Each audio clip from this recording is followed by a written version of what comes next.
이 시간 주님 앞에 나온 우리 모두에게 성령의 충만한 기름 부으심이 함께 하시기를 주의 이름으로 축원드립니다. 우리가 다방면에 많은 재능을 가지고 있는 사람들, 이것도 잘하고 저것도 잘하는 그런 분들을 흔히 말하기를 팔방미인이다, 그렇게 이야기를 합니다. 그러나 오늘날 같이 분업화되고 전문화된 사회에서는 공부면 공부, 운동이면 운동, 음악이면 음악, 미술이면 미술 이어야지 이것 조금 저것 조금씩 했다가는 그렇게 많이 인정을 받지 못합니다. 문명사회일수록 전문가를 요구합니다. 따라서 사람들은 자기의 지위를 확보하기 위해서 각 분야의 전문가가 되려고 피나는 노력을 합니다. 실제로 전문 직종이 그렇지 않은 다른 직종에 비해서 더 많은 보수와 지위를 보장받는 것이 사실입니다. 그래서 여러분들도 각자가 원하는 분야에서 전문가가 되기 위해서 학교와 학원에서 열심히 배우고 혹은 직장에서 많은 것을 익히려고 그렇게 노력을 하거나 하고 계시거나 또한 하셨을 것입니다. 만일 한 사람이 한 분야에서 몇 년간 부단히 노력을 한다고 한다면은 자기 분야에서 전문가가 될 수 있을 것입니다. 그러나 우리가 기억해야 될 사실이 있습니다. 우리가 열심히 노력해서 특정 분야에서 탁월한 전문가가 되거나 되었을 수도 있지만은 우리 인생에서만큼은 우리가 전문가로서 살아갈 수 없다는 사실입니다. 우리는 인생 가운데에 자신이 해결할 수 없는 많은 문제들에 부딪히게 되고 어찌할 수 없는 사건과 사고 앞에서 좌절하기도 합니다.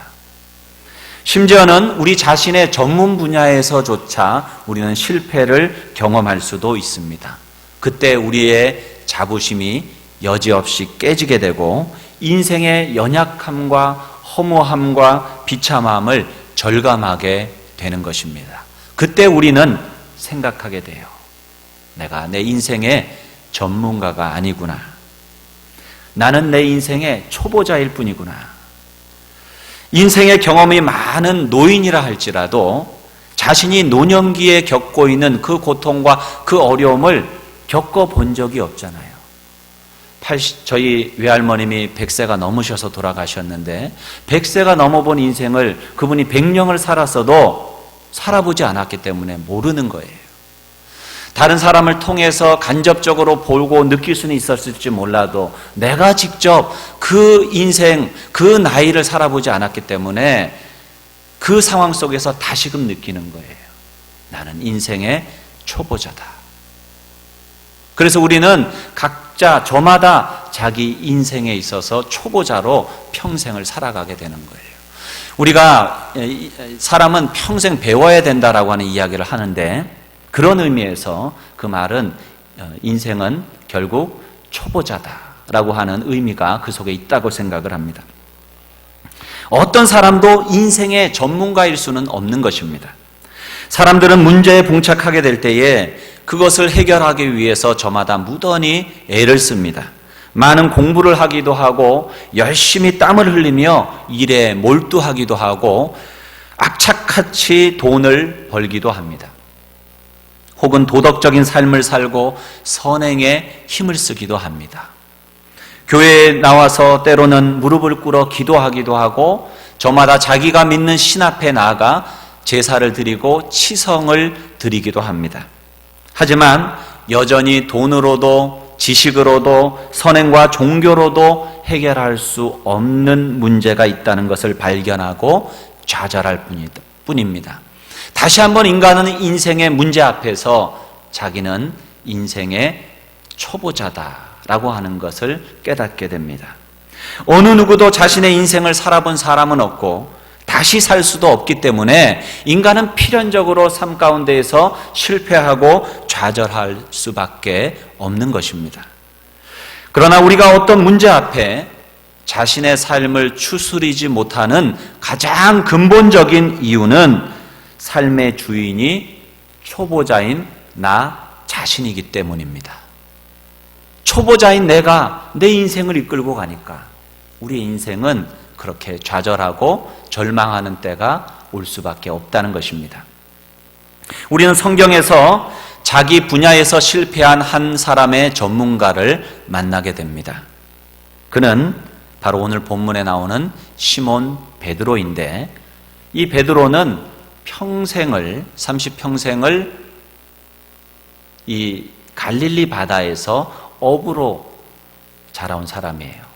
그는 다른 것은 몰라도 이 갈릴리 바다에서만큼은 누구보다도 전문가였고 훤히 그 바다를 내다보는 사람이었습니다. 어디가 수심이 깊고 어디가 수심이 얕은 곳인지, 그리고 언제는 어디에 가면 물고기가 모이는지 그는 그것을 잘 알고 있었습니다. 배우지 못하고 무식해서 다른 것은 잘 알지 못했어도 갈릴리 바다에 대해서만큼은, 그리고 고기를 잘 잡는 것 그 방법에 대해서만큼은 어느 누구에게도 뒤지지 않는다라고 그는 자부했습니다. 그는 고기 잡는 일에 있어서만큼은 어부로서는 전문가였던 것입니다. 그러나 그날만은 웬일인지 고기가 잡히질 않는 거예요. 밤을 새워서 그물을 던지고 고기를 잡으려고 애를 썼는데 고기를 잡을 수가 없어서 너무나도 피곤한 몸을 가지고 그 아침 이른 시간에 그물을 깃고 있었습니다. 그런데 그의 배에 예수님께서 타셔서 깊은 데로 가서 그물을 내려 고기를 잡으라, 이렇게 말씀을 해 주신 거예요. 왠지 모를 그 예수님의 위엄 있는 목소리에 이끌려, 선생님, 우리가 밤새도록 수고를 했어도 얻은 것이 없습니다마는 말씀에 의지해서 그물을 내리겠습니다 라고 이야기하고, 베드로는 그 말씀에 순종해서 깊은 곳에 가서 그물을 내렸습니다. 그런데 이게 웬일입니까? 그 그물이 찢어질 정도로 물고기가 잡힌 거예요. 자기 힘으로 그것을 다 끌어올릴 수 없어서 주위에 있는 다른 동료의 배를 불러서 두 배의 물고기를 가득하게 채운 거예요.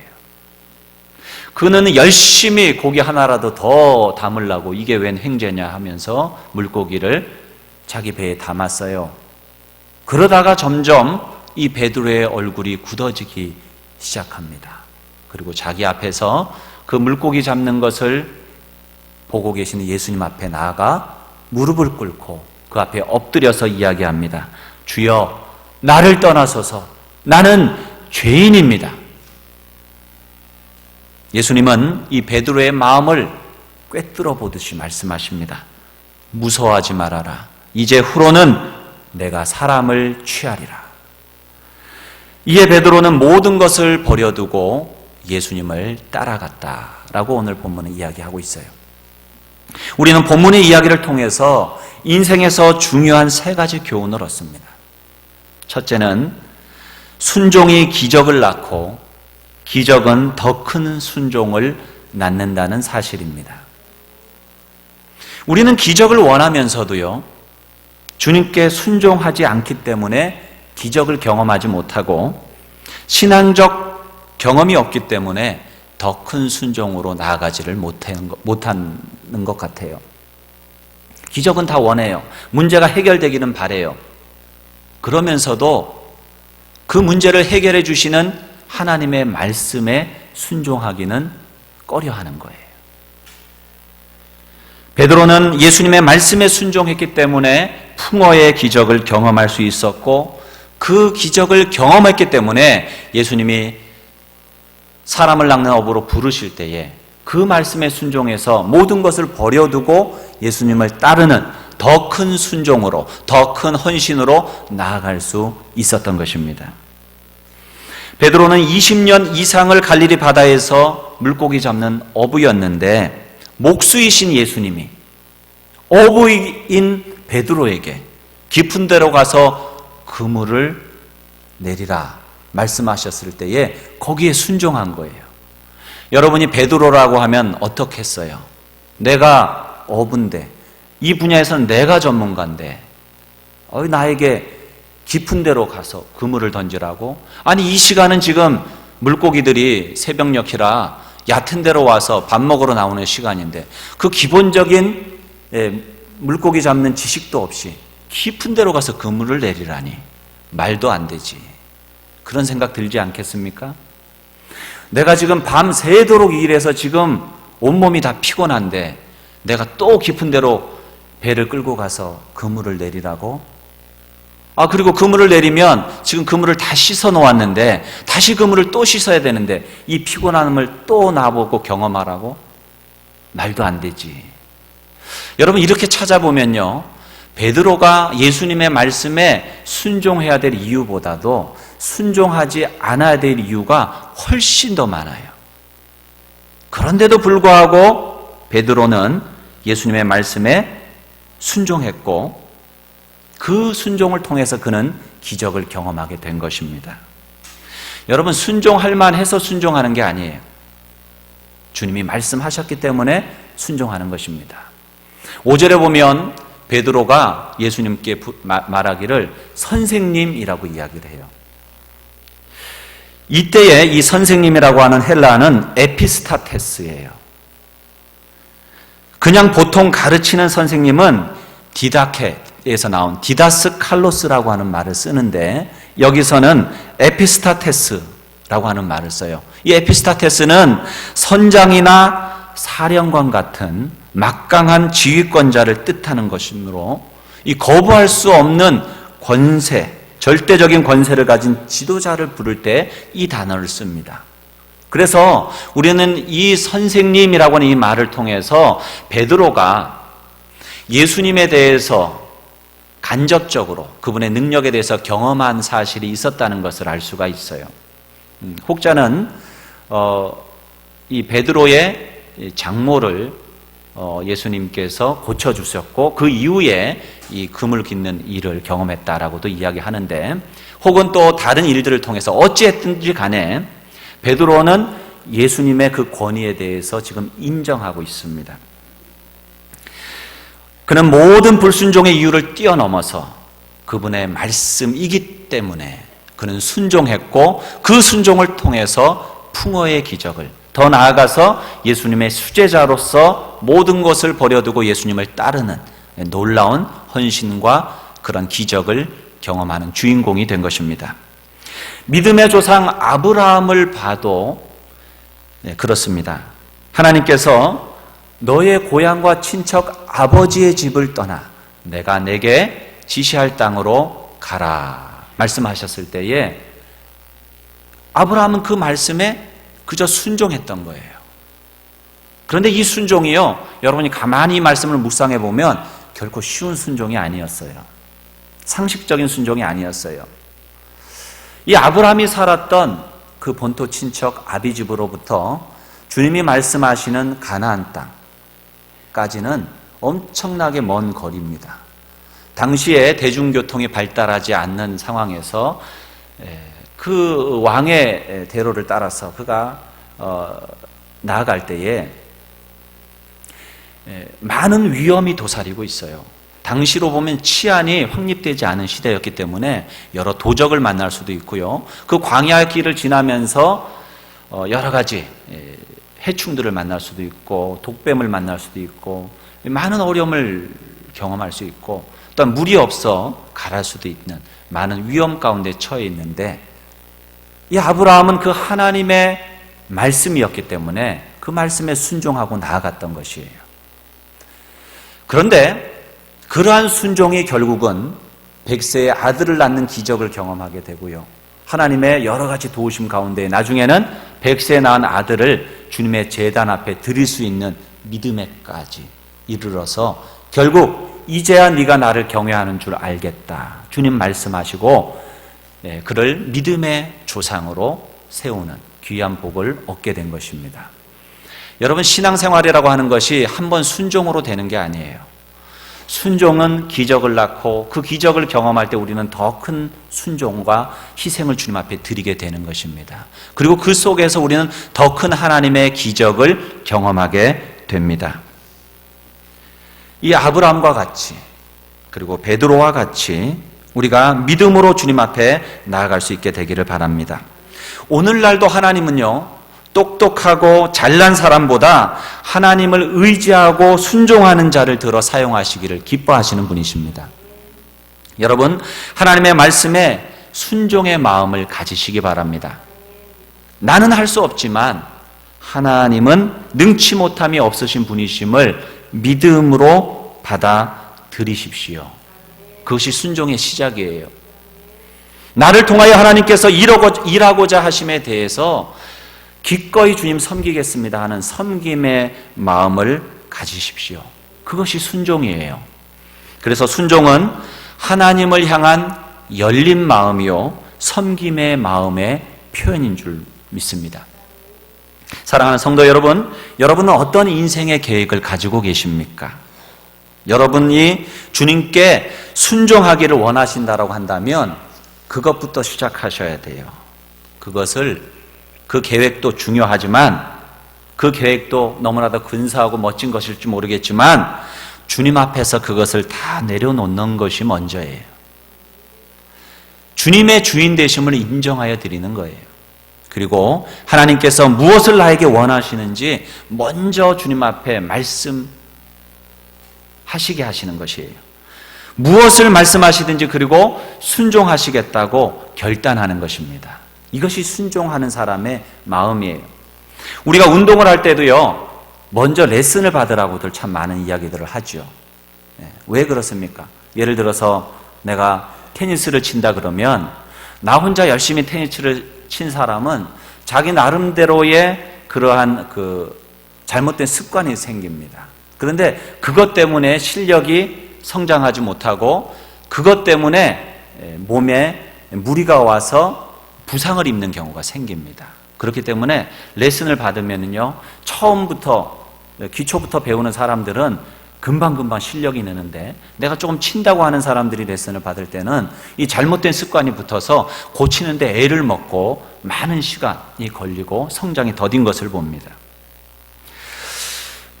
우리가 주님이 원하시는 인생을 산다고 한다면 주님께 맡겨야 돼요. 주님이 말씀하실 때에 순종할 수 있도록 나의 삶을 드리는 것이 필요합니다. 내 인생이니까 내 마음대로 살아보려고 하는 사람들이 있어요. 그러다가 삶의 어려움을 경험하고 삶의 좌절을 경험하게 됩니다. 자기 계획과 생각을 내려놓고 내 인생의 코치요, 스승이신 주님의 말씀대로 순종하며 살아갈 때에 우리는 주님의 놀라운 기적을 경험할 수 있습니다. 만약에 여러분이 실패를 경험했다면 또 다른 실패를 경험하지 않기 위해서라도 여러분의 생각과 여러분의 계획을 내려놓으셔요. 그리고 주님의 만지심, 주님의 이끄심, 주님의 인도하심을 따라가시기를 바랍니다. 잠언서 3장 5절로 6절에 보면 너는 마음을 다하여 여호와를 신뢰하고 내 명철을 의지하지 말라. 너는 범사의 그를 인정하라. 그리하면 내 길을 지도하시리라. 그렇게 말씀하셨어요. 사랑하는 성도 여러분, 스승의 주일을 맞이하며 우리의 영원한 스승이 되시는 주님의 말씀에 열린 마음과 섬김의 마음으로 순종하시기를 결단하시기 바랍니다. 나는 인생의 초보자입니다 라고 겸손히 주님께 고백하시고 주님의 인도하심을 구하며 그 말씀에 순종함으로 하나님의 놀라운 기적의 주인공들이 다 되시기를 주의 이름으로 축원드립니다. 둘째로, 자신에 대한 참된 지식은 예수님과의 만남에서 온다는 사실이에요. 우리가 주님을 만날 때에 기적이 일어나요. 제가 전도사 시절에 대학교에서 학생들을 가르치는 사역을 했었습니다. 그런데 학생들이 갖는 가장 근본적인 그런 질문들이 있었는데 그것은 내가 뭐냐는 거예요. 내가 누구냐는 거예요. 그리고 내가 무엇하며 살 거냐 하는 거예요. 여러 가지 질문과 이야기들을 하지만 추리면 그 근본적인 질문은 그것입니다. 저는 대학에서 이 물음 때문에 고민하고 방황하는 친구들을 참 많이 봤어요. 만약 여러분이 이 질문에 대한 답을 가지고 있지 않다면 여러분의 인생은 도시 없는 배와 같이 표류하게 될 것입니다. 이것은 나이가 많다고 깨달아지는 것만은 아닌 것 같아요. 나이가 먹어도 정말 내가 누구인지, 내가 어디로부터 와서 어디로 가는지, 무엇을 위해 부름받았는지를 모르며 살아가는 사람들도 많이 있습니다. 지피지기면 백전백승이란 말이 있습니다. 자기를 아는 자가 승리하는 삶을 살 수가 있는 것입니다. 나를 알지 못하기 때문에 우리는 인생에서 많은 실패를 경험하는 거예요. 나를 모르기 때문에 교만하고, 나를 모르기 때문에 무대뽀로 행동하게 되고, 나를 모르기 때문에 그렇게 말하고 그렇게 행동하고 그렇게 투자하고 그렇게 일하여서 결국 우리는 좌절과 깨어짐을 경험하게 되는 것입니다. 알았더라면, 내가 누구인지, 나의 한계와 나의 부족과 혹은 나의 강점과 나의 어떠함을 알았더라면 우리가 그렇게 말하고 행동하지 않았을 것입니다. 그래서 사람들은 그 실패 속에서 자신을 조금씩 알아가며 지혜를 얻게 되는 것입니다. 사람들은 여러 상황과 경험 속에서 내가 누구인가에 대해서 끊임없이 질문을 던집니다. 그러나 이 질문은 예수님을 만나지 않고는 해결될 수 없어요. 베드로는 예수 그리스도를 발견했을 때에 자기가 누구인지를 알게 된 거예요. 주님, 나를 떠나소서. 나는 죄인입니다. 예수님이 그에게 몇 마디 한 것 없어요. 그러나 그는 예수님 말씀에 순종했을 때에 그것을 깨닫게 된 거예요. 하나님의 절대성 앞에서 자신의 한계성을 깨달은 것입니다. 이것은 배워서 된 것이 아니고 만나서 된 거예요. 우리는 하나님을 배워야 되기도 하겠지만 하나님을 경험해야 됩니다. 여러분은 베드로와 같은 이 고백, 주여 나를 떠나소서 나는 죄인입니다라고 하는 고백을 해보신 적이 있으십니까? 내가 하나님 앞에서 얼마나 더럽고 추한 죄인인가를 통렬히 회개해 보신 적이 있으십니까? 그리고 그러한 회개를 통해서 하나님이 주시는 기쁨과 평강을 누려보신 적이 있으십니까? 예수님을 믿는다라고 하면서도 이와 같은 경험을 가지지 못했다라고 한다면 어쩌면 여러분은 아직 주님을 만나지 못한 것이에요. 예수님에 대해서 들었고 예수님에 대해서 조금 아는 지식이 있을지 몰라도 예수님을 만나지 못한 것입니다. 예수님을 만나시기를 축원드립니다. 예수님을 만날 때에 깨달음이 오고 예수님을 만날 때에 내가 누구인가를 아는 거예요.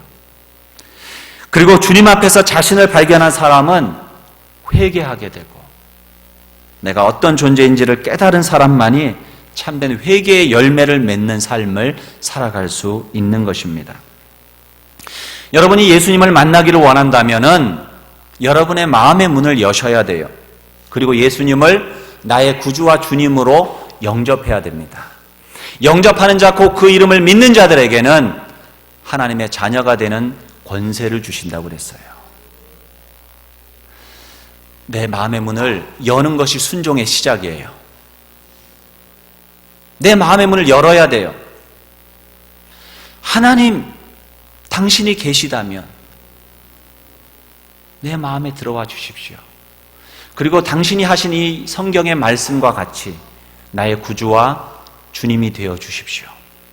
그렇게 여러분이 마음의 문을 열고 이 말씀에 순종하게 될 때에 여러분 놀라운 기적을 경험하게 될 것입니다. 하나님이 나의 아버지가 되어주시고 성령님이 나의 마음 가운데 임재하시고 하나님이 우리의 기도에 응답하시는 그 자녀됨의 축복을 경험하는 기적을 경험하기 시작할 것입니다.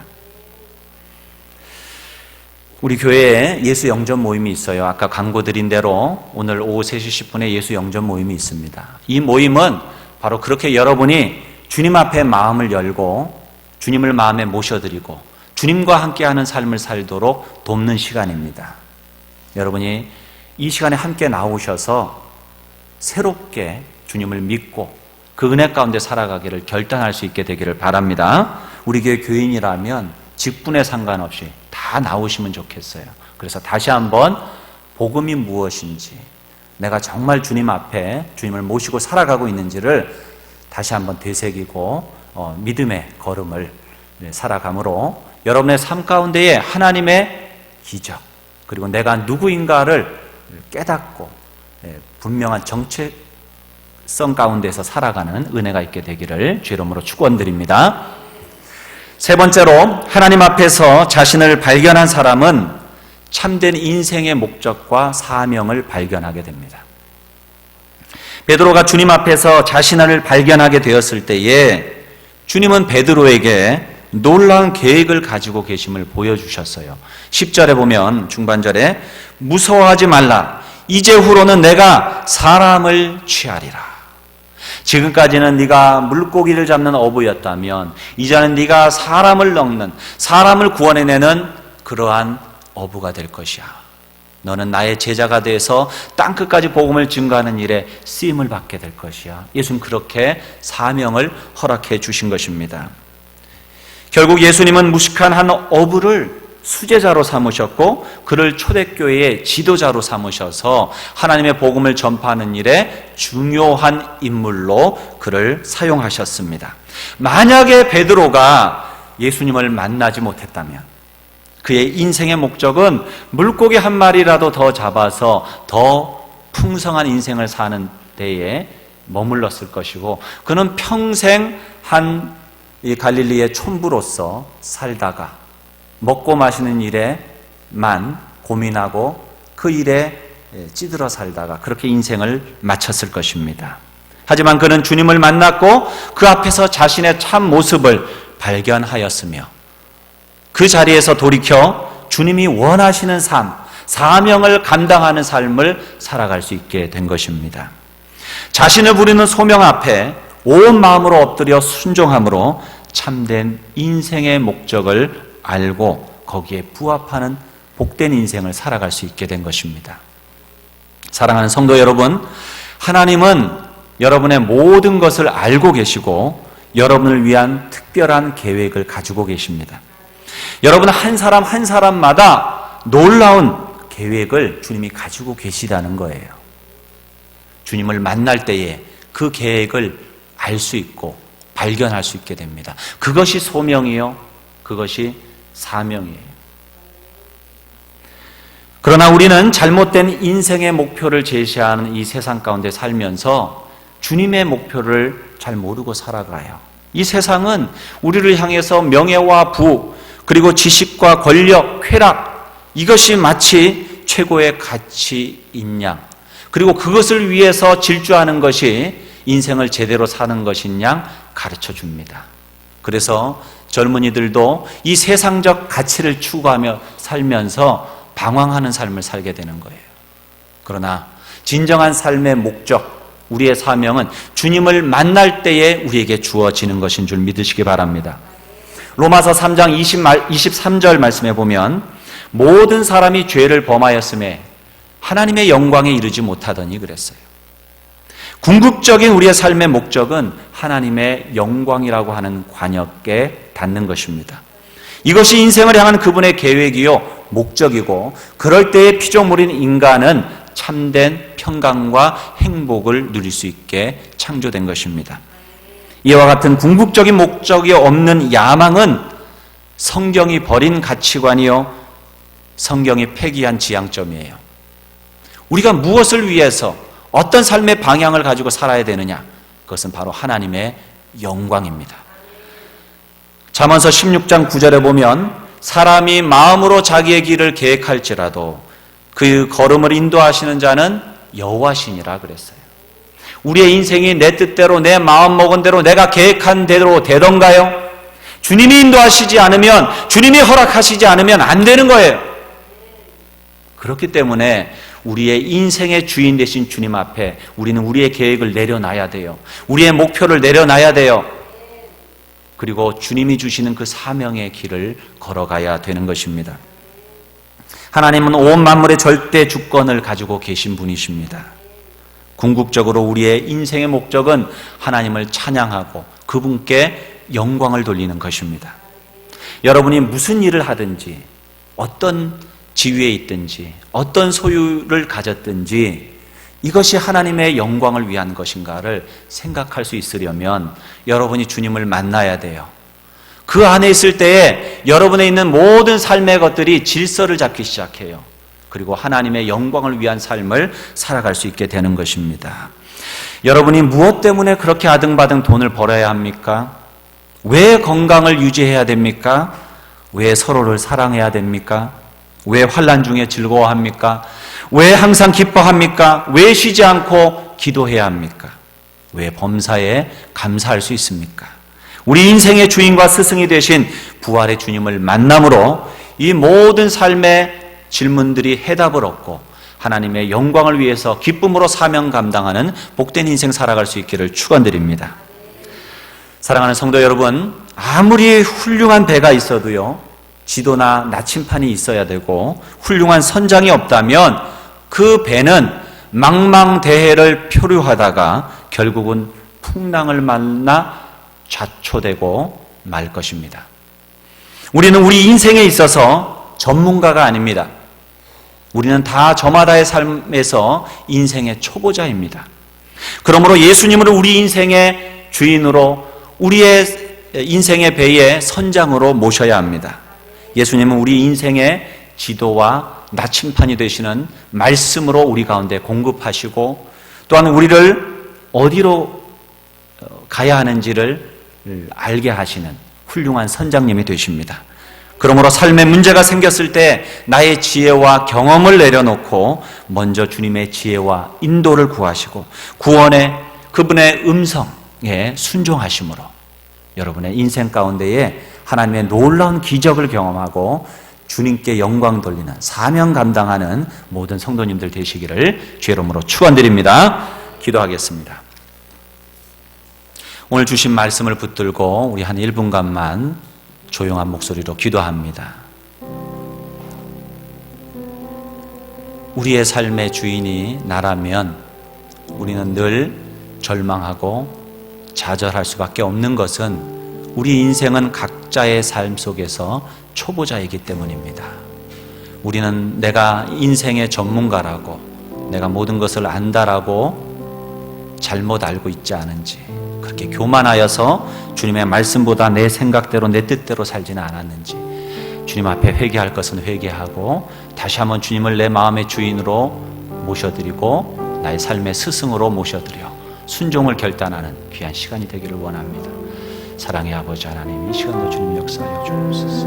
하나님 인도하여 주시고 우리를 주님의 말씀을 세워주시고 우리를 경건한 주님의 은혜 가운데 나아갈 수 있도록 주님 역사하여 주시옵소서.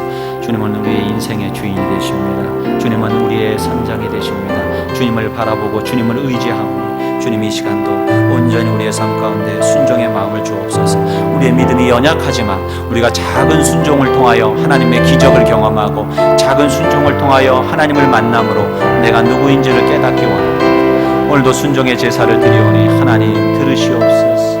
하나님 응답하여 주옵소서. 하나님 역사하여 주옵소서. 주님 다스려 주시고 주님 인도하여 주시옵소서. 예수님의 이름으로 기도 올리옵나이다. 아멘. 우리 다 일어나셔서 주님 앞에 헌신의 찬양을 올려드리겠습니다.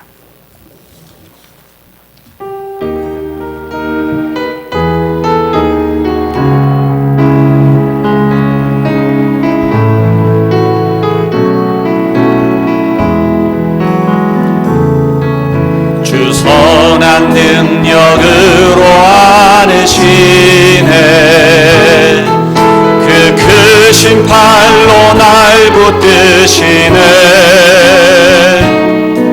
절망 속에도 흔들리지 않고 사랑하는 주 얼굴 구하니, 선한 능력으로 일어서리 주만을 지하리 믿음으로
이제 평안한 마음으로 여러분의 삶의 현장으로 돌아가십시오.